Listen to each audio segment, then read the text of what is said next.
माता कहता है, काहे गाय को कहता है? गाय गोरी है, भैंस काली है, गोरे कालों का युद्ध है। तो हमने कविता बताई, गाय तुम्हारी माता है तो सांड को अपना बाप कहो, भैंस ने क्या बिगाड़ा है, मौसी को स्वीकार करो। कहीं भी भैंस दिख जाए उसे बोलिए देख तेरी मौसी जाए। इस झूठ की व्यवस्था में क्या मिलेगा? गाय, गोबर, इंडिया, पाकिस्तान और कुछ नहीं। मूत्र का इतना गुणगान करेगा, इतना उसका महिमा वर्णित करेगा, पूरे देश में मूत्र के लिए लाइन लगेगी। दूध वो पिएगा और मूत्र हम पिएगा। इतना खतरनाक प्राणी है ये। तो मेरा सब बोलते हैं ज्यादा उनके बारे में कुछ मत बोलो, अपनी व्यवस्था समझाओ। ये झूठ की व्यवस्था को समझिए, इस व्यवस्था में आप नीच हैं, ऊपर जाइए। इसलिए बाबा साहब अम्बेडकर ने अंग्रेजों से कहा, तो भारत छोड़ के जा रहे हो तो जा करके हम जाने से हमें फायदा क्या हुआ? और भाई चलाएगा गड्ढिया, फिर चलाएगा, कभी कपड़ा धोएगा। तो अंग्रेजों ने 389 सदस्यों का चयन किया।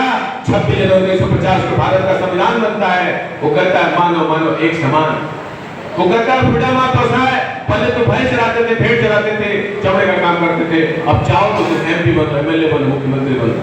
ये संविधान आपको आगे बढ़ाया है। खपड़े का घर गांव में आपको पक्का दिख रहा है, क्या किसी हनुमान जी की कृपा है? सुबह सुबह हम लोग 85 वाले क्या कर रहे हैं? जय हनुमान ज्ञान गुण सागर जय, कपीस की लोग उजागर राम दूत अतुलित को धामा अंजन फूट मान। हनुमान जी ज्ञान के सागर हैं। तो अमेरिका के कोलंबिया यूनिवर्सिटी में उनका फोटो होना चाहिए नहीं होना चाहिए? किसका फोटो है? तो सुबह सुबह हमारे घर में भीम चालीसा बनना चाहिए या हनुमान चालीसा? भीम चालीसा 85 जब बजाएगा तो उसका एंटीना सीधा रहेगा या टेढ़ा हो जाएगा? टेढ़ा करना है कि नहीं? हाथ लगा के बताइए। सारे लोग कल से बुद्ध चालीसा, कबीर चालीसा, भीम चालीसा बजाइए, फिरियाद चालीसा बजाइए। कैसे देखिए आएगा घर में? आएगा ही नहीं, उसका एंटीना काम ही नहीं करेगा। आप घर में भगवान आते हैं, चंदा लेने आ जाता है। गणपति जयंती, दुर्गा जयंती, इतने सारे भगवान। पता नहीं कहाँ दौड़ा साहब नहीं मिले थे। मैं रेलवे में जैसे ज्वाइन किया, दहिसर रेलवे पार्ट रहता था, कोई भी हमसे चंदा मांगने आता था। उस समय हमारे पिताजी गांव में रहते थे। हमारे दिमाग में पता नहीं कहां से भावना आ गई, मैं बहुत झूठ बोलता था, पिताजी नहीं है, चंदा नहीं मिलेगा। तो अच्छा हुआ गौरव साहब मिल गए। झूठ इतना बारीक है, हवा से भी बारीक है, समझ में नहीं आता है।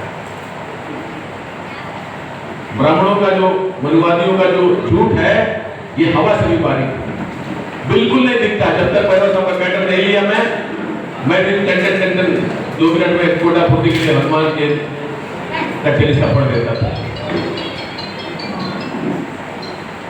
तो झूठ आप समझिए, झूठ की व्यवस्था में आजीवन आप गुलाम रहेंगे। आपका सब अधिकार, वोट का अधिकार छीन रहा है, बिल्कुल सही कर रहा है। तो जो धर्म को आप लात नहीं मार सकते, सारे OBC से लात नहीं मरवा सकते, तब तक ब्राह्मण आपके देश में हावी रहेगा। 29 राज्य का राज्यपाल वही रहेगा, मुख्यमंत्री वही रहेगा, जज वही रहेगा, सारे 26 राज्य का राज्य PM भी वही रहेगा, होम मिनिस्टर भी वही रहेगा, फाइनेंस मिनिस्टर भी वही रहेगा। आपको क्या मिलेगा इस धर्म में? घंटा। क्या मिलता है धर्म में? अब मन में जा रहे जय काली माई जय दुर्गा माई, आपका ध्यान भगवान पे, उसका ध्यान कहाँ है? दान पेटी हटा देंगे, पंडित रहेगा, वो किसके लिए बैठा है? तो इस व्यवस्था में क्या मिलता है? घंटा। दूसरा क्या मिलता है? आप ब्रह्मा के पैर से निकले, नीचता। और पुराने लोग को इतना घृणित काम बता नहीं सकता हूं। पंडित पैर में गोबर सोबर लगा के आता था, फरिया में रख के उसका पांव धोते थे लोग। और चरणामृत, चरणामृत है चरणों की गंदगी। तो इस व्यवस्था में क्या मिलता है? चरणामृत, दूसरा घंटा और तीसरा नीचता। फिर भी हम इस धर्म में पड़े हुए हैं। तो बताइए, हाथ खड़ा करके बताइए, कल से हर एक आदमी एक OBC को जगाएगा कि नहीं जगाएगा? कुछ नहीं करना है, उसको दे दीजिए कैलेंडर। ये मैं कैलेंडर 400 लेके आया हूँ, पैसा नहीं है, लेके जाइए आप लोग। सारे कैलेंडर लेके जाइए, अपने अपने गांव में बांटिए, समझाइए। देखिए अशोक जी साहब जी हैं, इन्होंने जितने गांव में बच्चे पास हुए थे, सब लोग मिठाई खिलाने हनुमान जी के पास चले जाते हैं। इन्होंने क्या किया? सारे बच्चों को बुलाया, कहां बुलाया? खड़े हो जाइए, अम्बेडकर मूर्ति के सामने सुल्तानपुर में।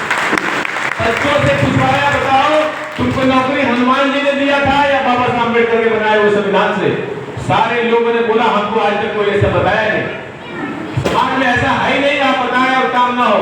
हमको यादव लोगों ने जौनपुर में बुलाया, बोला होली मिलन समारोह में आ जाओ, मैं बोला आ जाओ ना, हम तो होली खेलता नहीं।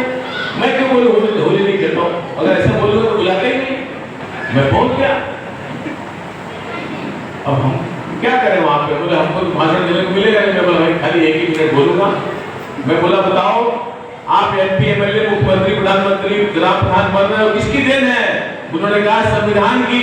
बोला संविधान शपथ होना चाहिए नहीं होना चाहिए? बोला होना चाहिए। करो, कोई मर जाएगा वहां संविधान शपथ करा रहे, मालूम है लोग खोज रहे जंगल या तो कहां है, वो शपथ नहीं हुआ। ये परंपरा समाज परंपराओं से जुड़ता है, वो झूठ की परंपरा बना दिया है, समाज गुलाम है। अब सच की परंपरा को डेवलप करिए। गली गली में भगवान बांट रहा है, चश्मा लेने जा रहा है, भगवान दे रहा है, आप महापुरुष पहुंचाइए, कैसे नहीं समाज बदलेगा?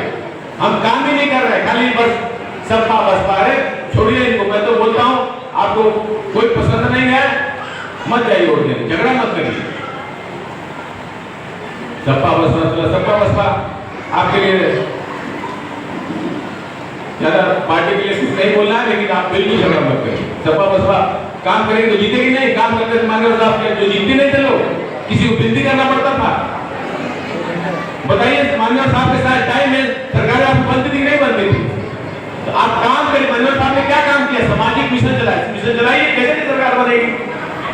किसी का तारीफ मत कीजिए। मिशन वाले लोग प्लीज, जो पॉलिटिकल लोग हैं उनको झगड़ने दीजिए, हमको बिल्कुल झगड़ा नहीं करना। कोई बोल दिया देवेंद्र यादव, अरे हमारा पर्सनल क्या विचार, उसे क्या लेना? हमारा संगठन किसी पार्टी का प्रचार कर रहा है क्या? हमारा संगठन 3 काम कर रहा है, ध्यान करो, कोई मर गया संविधान की शपथ करो और कैलेंडर में यही काम कर रहा है। पर्सनली कौन क्या है, किस पार्टी जाना हो जाइए। तो मैं ज्यादा कुछ नहीं कहूंगा। हमने बाबा साहब ऊपर एक कविता बनाई कि बड़ा अजीब दास्ता है देश का, जो करते थे जाति प्रथा खत्म करो, उनको जातिवादी बना दिया, और वो जिन्होंने जातियों के बीच उनको हिंदुवादी बना दिया। हिंदू धर्म कुछ नहीं, जातियों का एक झमेला है, जहां 6-6 इंच का अंतर हो वह मूर्खों का एक मेला है। कार्ल मार्क्स जी कहते थे धर्म एक अफीम का गोला है, इस नशे से दूर रहो, यह शोषण का एक झोला है। अगर आप एकलव्य तो अंगूठा आपको कटवाना है अगर आप ब्राह्मण वर्ग से तो द्रोणाचार्य पुरस्कार भी पाना है। जब भी कोई मेडल जीते जाति उसको बताना है, भले हो वो ध्यानचंद तो भारत रत्न नहीं पाना है। अगर आप मनुवादी नेता तो जाति का समीकरण बनाना है, और समीकरण में अगर गड़बड़ दिखे तो दंगा भी करवाना है। बताइए दंगा कराता है कि नहीं कराता है? जब उसको लगता है कि कुछ गड़बड़ होने वाला, दंगा करा के आपको हिंदू बना देता है। तो क्यों सफल? नेपाल में क्यों नहीं सफल हो रहा? मालूम है नेपाल में मुसलमान नहीं है, इसलिए सफल है। मुसलमान के खिलाफ हमारे लोगों को भड़का के हिंदू बना दिया है। इसलिए आप कायदे से मिशन चलाइए। इस मिशन में कोई पॉलिटिकल, बाइबल साहब ने किसी पॉलिटिकल आदमी का फोटो नहीं डाला है। अगर हम लोग पॉलिटिकल होते तो किसी पार्टी के मुखिया का नाम डालते ना। फूलन देवी जैसे लोगों का फोटो डाला है, क्यों? फूलन देवी ने कहा हमारा बलात्कार ठाकुर ने नहीं, हमारा बलात्कार इस झूठ की व्यवस्था ने किया, इसलिए मैंने झूठ की व्यवस्था को लात मार करके बुद्धन सड़क में छाप करती हूँ। बताइए महापुरुष हुई कि नहीं हुई? ऐसे महापुरुष की जयंती हर साल बननी चाहिए, हर मोहल्ले में बननी चाहिए। वो सावित्रीबाई फुले पढ़ाने गए, लोगों ने गोबर फेंका, एक कहते हुए तुम हिंदू धर्म की गाय हो, हिंदू धर्म के अंदर शूद्र को पढ़ाना, नारी को पढ़ाना पाप है। गोबर खा करके, पत्थर खा करके आपको पढ़ाइए, तब जाके महिलाएं पढ़ पाई है, तब जाके बाबा साहब अम्बेडकर पैदा हुए, तब जाके संविधान बना है, तब जाकर के हम और आप अच्छे कपड़े में घूम रहे हैं, इस मकान इतने बड़े हाल में मीटिंग कर रहे हैं। ये किसकी देन? बताइए सावित्रीबाई फुले जयंती मनना चाहिए कि नहीं मनना चाहिए? हमको कर दिया जय हो सरस्वती भाई, जो स्कूल खोलेंगे। आप शीशा सामने रखिए, मिरर रखिए, उसको फोड़ लीजिए, आपका फोटो कैसे आएगा? टूटा फूटा आएगा कि नहीं आएगा? हमारा इतिहास ही टूटा फूटा है। इतिहास टूटा फूटा है तो वर्तमान टूटा फूटा है, और वर्तमान टूटा फूटा है तो भविष्य भी टूटा फूटा रहेगा। तो बाबा साहब अम्बेडकर कहते हैं जो कौम अपना इतिहास नहीं जानती अपने वर्तमान का निर्माण नहीं कर सकती। हमने सावित्रीबाई फुले पर कविता बनाया, दर्द मजलूम का सुनाएगा कौन, इनकी आवाज उठाएगा कौन, जब अखबार ही नोट छापने लगे तो वतन की हकीकत बताएगा। सावित्रीबाई फुले को बताएगा कौन? असली सरस्वती के रूप में से बुलवाएगा कौन? अंग्रेज थे देश के हक विधाता, ये असली बात बताएगा। अंग्रेज नहीं आते, आपको शिक्षा का अधिकार नहीं मिलता, संपत्ति का अधिकार नहीं मिलता, वोट का अधिकार नहीं मिलता, नरवली प्रथाबंद नहीं होती, देवदासी प्रथाबंद नहीं होती। देवदासी है क्या? हमारी महिला लड़की को बोलता था मंदिर में दान दे दो, तुम्हारी शादी भगवान से हो जाएगी। भगवान से शादी होती थी, खुद संबंध बनाता था, बच्चा पैदा हो जाता था तो कहता हमारा बच्चा नहीं है, ये हरि की औलाद है। तो बाबा साहब अम्बेडकर गांधी से लड़ गए, हम लोग हरि की औलाद हैं, तो आप लोग क्या राक्षस की औलाद? अगर सारे हरि की औलाद सबको हरि जनता हो तो हमारे लोगों का मनोबल गिराया है। बच्चे को रोज के लिए गधाओ गधाओ गधाओ, किसी भी कहता है क्या हम गधा लाओ। हम 85 के लोगों ने मान लिया गधा, घंटा गधा, सब अन्न हम पैदा कर रहे हैं, दूध हम पैदा कर रहे हैं, महल हम बना रहे हैं, चमड़ा का काम हम कर रहे हैं और हम भी को नीच मान रहे हैं। ये हमारी मानसिक गुलामी है। तो मैं इसी के साथ ज्यादा कुछ वक्ता लोग हैं, आप तो जाइएगा मत, 5-5 मिनट सबको मौका दूंगा जो हम आयोजन किए हैं। मैं इसी के साथ अपनी बात इस लाइन से खत्म करूंगा कि आजादी की शाम नहीं होने देंगे, अपने लोगों की कुर्बानी बदनाम नहीं होने देंगे, बच्चे का लहू का एक कतरा भी शूद्र का दामन नीलाम नहीं होने देंगे, नीलाम नहीं होने देंगे। धन्यवाद।